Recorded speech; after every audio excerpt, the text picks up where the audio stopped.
U.S. companies brace for more tariffs. Washington, from holding back investment to considering moving abroad.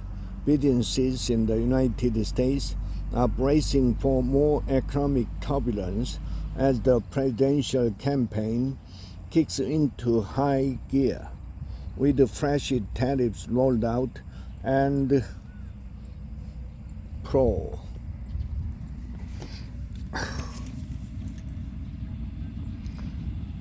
and the promises of more.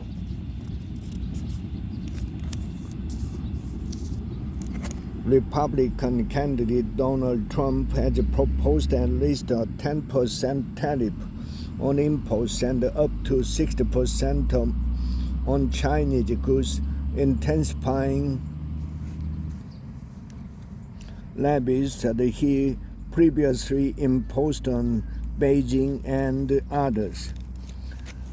Democratic nominee Kamala Harris, meanwhile, serves an administration that largely maintained Trump's tariffs and last month finalized further hikes on $18 billion of Chinese products for robotaxis, whose manufacturing business has been caught in the tariff maelstrom. The future has looked clouded over the past 5 years. Under Trump, he faced tariffs on steel and aluminum and has struggled to find alternative suppliers for raw materials not produced in the country. Fresh measures on the materials by the Biden-Harris administration have added to his woes.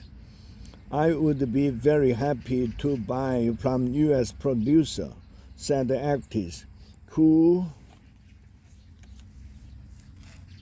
imposed the wires to make stucco netting used in construction, but there's no one willing to do it.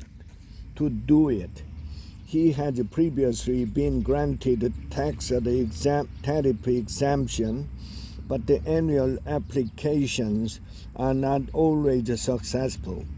Additional costs are gradually being passed to home builders, he said. U.S. tariffs weigh on many industries. The American Apparel and Footwear Association estimate retail prices have risen 5 to 10% annually since 2020.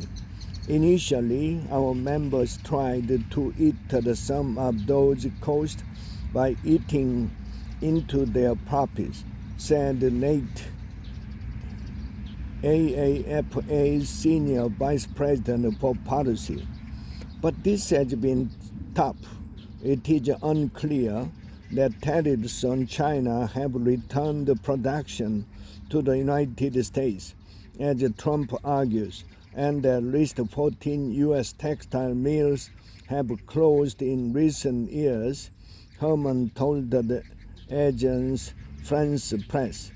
Products like certain acrylic sweaters are not produced domestically either, requiring new machinery and trained workers, he said.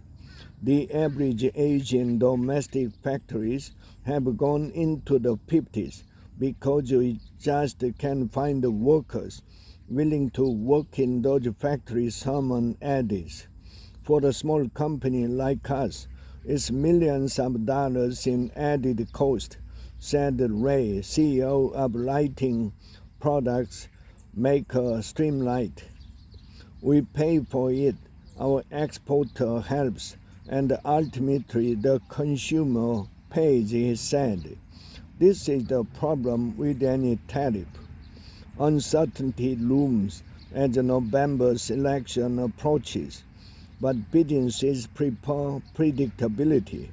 A September survey involving the Richmond and Atlanta Federal Reserve Banks found that 30% of firms reported postponing, scaling down, delaying, or canceling investment plans due to election uncertainty.